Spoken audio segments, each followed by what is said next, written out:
هو مين فينا ما بيعشقش المانجا؟ مالية السوق وزي السكر. هنعمل بيها 100 وصفة ووصفة. بختار لكم من الوصفات أجملهم وأبسطهم كمان. النهاردة هنعمل وصفة حلوة قوي، حاجة كده منتهى الجمال، بمانجاية بس واحدة وكيسين من الجيلي. وهنعمل وصفة تحفة جدا، أي حد يقدر يدخل المطبخ ويعملها. ومش قادرة أوصف لكم جمالها قد إيه، بجد روعة. يلا نسمي الله ونصلي على رسول الله. ندخل نشوف الطريقة. بسم الله الرحمن الرحيم. أول حاجة جهزت طبق غويط كده صغير، وهنزل في الطبق دوت بكيس من الجيلي المانجا. استخدمت طبعا هنا جيلي مانجا. طبعا مفيش حد خالص بيختلف على الجيلي والكل بيحبه. نزلت على كيس الجيلي دوت بنص كوباية من المية المغلية، وهبدأ أدوب الجيلي كويس كده في نص كوباية المية المغلية. هنا مش همشي خالص على المكتوب على العلبة، فأنا هنزل بدل كوباية هنزل بنص كوباية. يعني نص كوباية من المية المغلية وقصادها على طول نص كوباية من المية الساقعة، وهقلبها كويس جدا. يعني مش همشي على كوباية من المية المغلية وكوباية من المية الساقعة زي ما مكتوب على العلبة. أنا عايزة الجيلي بتاعي يبقى سميك ويتماسك بسرعة. هسيبه بقى الجيلي على جنب عشان يبرد خالص، وهبدأ أعمل الكريمة بتاعتي كانت عبارة عن كوباية من الكريم شانتيه الخام، وقصادها على طول بنفس الكوباية كوباية من الحليب المثلج. ممكن تستبدلي الحليب ده بمية عادي خالص. بصوا قطع التلج كده كانت باينة خالص في الحليب، وهبدأ أضربهم كويس جدا بالمضرب الكهربائي بالشكل ده. هضرب كويس جدا لغاية ما الكريمة تتقل معايا وتعمل لي منقار بالشكل دوت. هعرف كده ان الكريمة ناجحة معايا واتضربت كويس جدا. الكريمة تقيلة جدا. لحد دلوقتي بقى بعد ما تقلت الكريمة بالشكل ده، هنزل عليها بالجيلي اللي انا مدوباه بنص كوباية من المية المغلية ونص كوباية من المية الباردة. طبعا هو هنا كان بارد خالص. وهبدأ أضربه كويس جدا مع الكريمة. بصوا بقى تخيلوا الطعم. احنا ممكن نكتفي بكده وده يبقى أحلى آيس كريم ممكن تدوقوه. يعني ممكن كمان تقطعوا فيه كده قطع من المانجا ويبقى بجد أحلى آيس كريم، حاجة تحفة. الطعم رهيب. بعد ما ضربت كده الجيلي مع الكريمة كويس جدا، جبت بقى بسكوت. أي بسكوت بتفضليه. جبت كده 5 باكت من البسكوت أو 5 بواكي من البسكوت وكسرته بالشكل ده. حضراتكم متخيلين الطعم معايا بيبقى عامل ازاي؟ يعني كريم شانتيه مع متدوب مع حليب، ومعاه جيلي، وكمان كسرنا فيه قطع بسكوت. متخيلين الطعم هيبقى عامل ازاي؟ الكريمة دي حاجة كده تحفة، وكمية محترمة جدا. يعني هتطلع لي كمية حلوة قوي. قلبت كده كويس البسكوت في الكريمة بالشكل ده. طبعا هي شبه سايلة كده شوية دلوقتي، لكن هي مجرد بس ما هتتحط ساعة في التلاجة هتتماسك وتبقى زي الفل. جبت بقى قالب البايركس او الصينيه البايركس اللي هي الحجم الوسط. تقدري تستخدمي اطباق الجيلي او اطباق الرز بلبن، وممكن تستخدمي اي صينيه عندك ما فيش مشاكل. وهنزل بقى الكريمه كويس جدا كده بالسباتولا. طبعا الكريمه دي مش هنخلي منها اي حاجه، هننزلها كده كويس جدا. مش قادره اوصف لكم بجد طعم الكريمه دي حلو جدا، لازم تجربوها.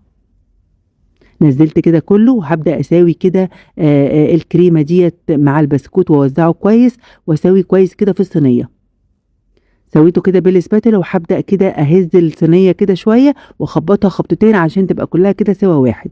وهدخلها التلاجة لمدة ساعة. مهمة جدا الخطوة دي، لازم ادخلها التلاجة علشان الكريمة تتماسك معايا. ساعة مش اكتر من كده هتكون متماسكة معاكي، وبالشكل اللي حضراتكم شايفينه ده تماسكت معايا بالشكل ده. دلوقتي بقى جبت منجاية وقطعتها كده مكعبات صغيرة. المنجاية بتاعتي كانت طرية شوية بس كانت مسكرة وحلوة قوي. يعني حتى لو المنجاية بتاعتك مقطعاها وفيها مية كده زي ما انا حصل معايا دلوقتي، هتبقى حلوة جدا كمان، وهتديني طعم غني قوي كمان للطبقة التانية. بصوا ببدأ اوزع كده قطع المانجا بالشكل ده. وزعت كده قطع المانجا، واي ميه نازله من المانجا هحطها فوق المانجا عادي خالص. بعد كده بقى هبدأ اخد كيس جيلي كمان، ونفس اللي انا عملته في اول مرة نفس اللي انا هعمله دلوقتي. جبت طبق غويط ونزلت فيه كده بباكت الجيلي، وهنزل عليه بنص كوباية من المية المغلية، وهدوبه كويس جدا لغاية ما احس ان الجيلي داب كويس جدا كده في المية. وبعد ما دوبت الجيلي كويس قوي هنزل عليه برده بنص كوباية من المية المثلجة او المية الساقعة، وهدوبه برده بنفس الطريقة. واتاكد بقى ان الجيلي يعني ما يكونش حتى دافي، لازم يكون بارد تماما. اول ما اتاكدت ان هو بارد تماما معايا، هبدأ كده انزل بظهر المعلقة، هنزل بالجيلي على ظهر المعلقة بنفس الطريقة اللي حضراتكم شايفينها دي، علشان ما ينفعش كده انزل بالجيلي مباشر عشان ما يعمليش حفرة كده في الكريمة، يبقى كده متوزع بطريقة صح. نزلت كده بالجيلي زي ما حضراتكم شايفين، ولازم الطبقة اللي تحت تكون متماسكة علشان كله ما يسيحش على بعض.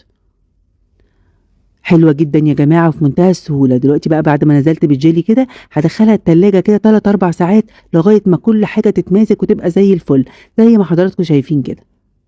تقدروا تعملوها من بالليل وتبدأوا تستخدموها تاني يوم، أو تحطوها كده 3-4 ساعات وهتبقى زي الفل. دلوقتي بقى هنقطعها مع بعض، مش قادرة أوصف لكم الطعم عامل إزاي. طبقة الكريمة اللي هي عبارة عن كريم جانتيه مع جيلي، مع جيلي المانجا مدي طعم حلو قوي، مع قطع البسكوت الطعم خرافي. وكمان طبقة المانجا أو المانجا اللي مقطعينها مكعبات، وطبقة الجيلي المانجا، مش قادرة أوصف لكم الطعم عامل إزاي. بصوا بقى الخلطة بتطلع بخرطتها كده وحلوة جدا، حاجة كده حلوة قوي وترطب على القلب وسهلة وبسيطة، وأي حد يقدر يدخل المطبخ ويعملها كده بمنتهى البساطة.